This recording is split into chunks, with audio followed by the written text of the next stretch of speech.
Most people have a heart rate monitor or a watch of some sort that will measure their heart rate. So I'm going to show you exactly how to do it to get the most benefit, to lose weight, make sure your blood pressure stays in the normal range, and feel overall a lot healthier. Now, just a disclaimer, let me show you my watch.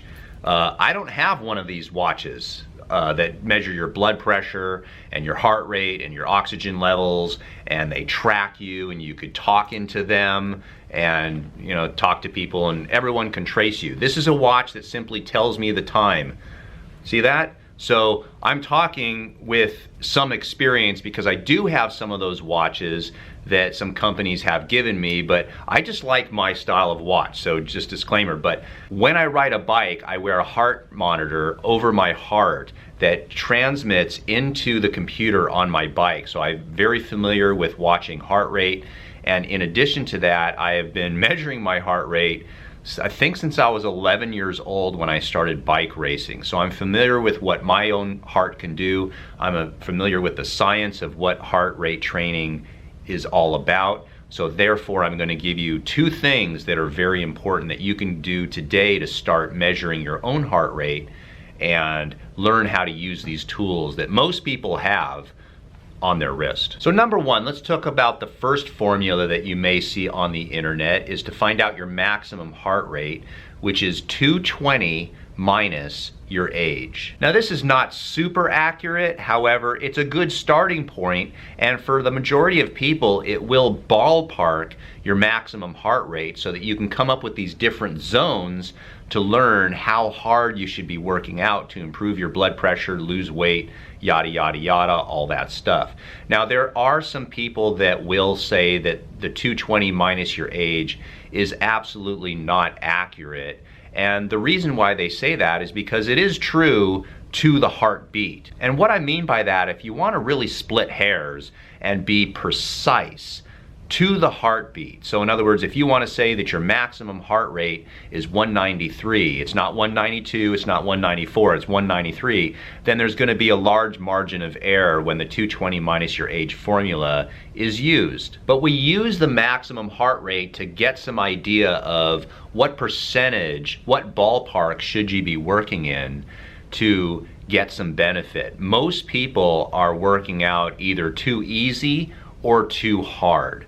Most people that are athletic tend to over-exercise and wonder why they're not getting benefit, whereas people that don't really like to exercise will work out too easy and need to understand to bump up that heart rate. Now I'm going to show you exactly what percent of your maximum heart rate you should be working at, and I'm also going to show you that no matter what formula you use, it's still going to ballpark it about in the right area. So hang tight with me, I'm going to explain this in detail. And to also give you another idea, the 220 minus your age gives your maximum heart rate. If this were true, then I would be dead by now, because I do some bike racing called cyclocross, and I have measured my heart rate, and it's got to be 15 to 17 beats higher than what my maximum heart rate should be according to the 220 minus your age. So when you've got the adrenaline going, you've got the excitement of racing, plus the physical exertion of basically trying, at least in my case, not to be the last guy in the bike race, to not totally lose, then you'll find that you can get your heart rate up pretty high. But again, it's a nice little ballpark. Now the second formula that you'll see on the internet is 180 minus your age. And this puts you, this doesn't tell you your maximum heart rate. What this does, it tells you the heart rate in general that you want to stay at to burn fat, improve your blood pressure, and feel overall healthy in terms of your aerobic fitness. And when you do this calculation, let's say you're 50 years old, 180 minus 50 would be 130. It doesn't mean that your heart rate should always be 130, but it's a ballpark. So if it's 125 to 135, you're in the neighborhood of working out at the correct heart rate. So by the way, thank you for sticking with me so I can explain these two types of formulas, because you will see them on the internet. However, let's discuss now how whatever formula you use, it's still going to help you. So let's pretend that you're 60 years old and you're going to take the 220 minus your age. So 220 minus 60 would be 160. Now, that's your maximum heart rate. You don't want to get your heart rate going up too much more than 160 if you're 60 years old. But the fat burning zone, if you'll see people call it that, but the zone that you want to work out in for aerobic benefit, blood pressure, and overall health would be about 75% of your maximum heart rate. So if you do the calculations, 160 times 0.75 would be 120 beats per minute. So if you're 60 years old and you do any type of exercise, whether you're walking, cycling, swimming, you're rowing, you're doing a Stairmaster, you want to get your heart rate up to about in the neighborhood of 120. If you're doing that, you're doing pretty good. But now, what if we did the other formula? 180 minus your age. What's that? 120. So you could see how both formulas come up with about the same exact, in this case, the exact same number. The important thing to understand is the reason these formulas are useful is because they put us into a zone where we can exercise, know that this exercise is safe for your heart, it's actually good for your heart, it'll strengthen your heart, it'll lower your blood pressure, it'll also help you so that you are utilizing fat as an energy source when you're exercising. If you work out too hard, your body is going to start using glucose and ATP as an energy source. The phone is ringing. Hold that thought. I'll be right back. Okay, sorry about that. I'm doing these videos on a Tuesday when I'm technically not supposed to be here.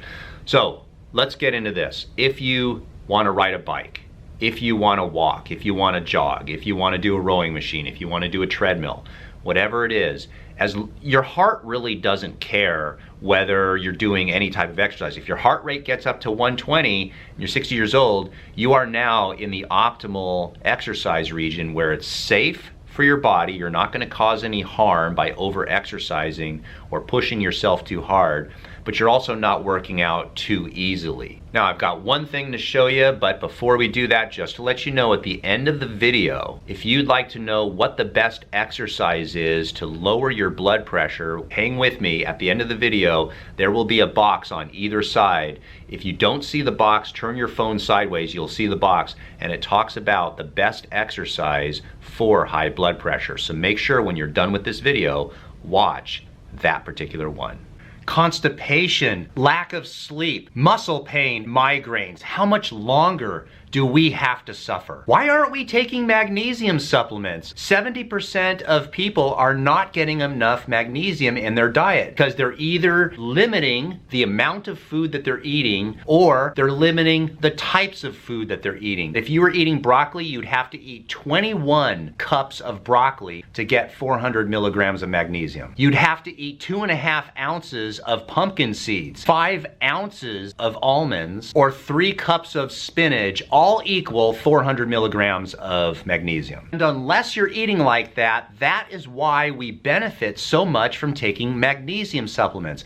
Now, you could do whatever you want. Take whatever magnesium supplement that you want. But the one that I have been using is from Bioptimizers. It's this one called Magnesium Breakthrough, and it is awesome. I simply take 2 tablets at nighttime before I go to bed. It supplies 500 milligrams of magnesium. It's got 7 different types of magnesium in it. Magnesium helps support our health. It helps our heart. It helps our muscles. It helps us sleep. It helps with people with headaches. It helps a ton of things and helps support our body in its natural healing. Bioptimizers is the sponsor of this video, so I will put their link down below in the description, and also there will be a discount code.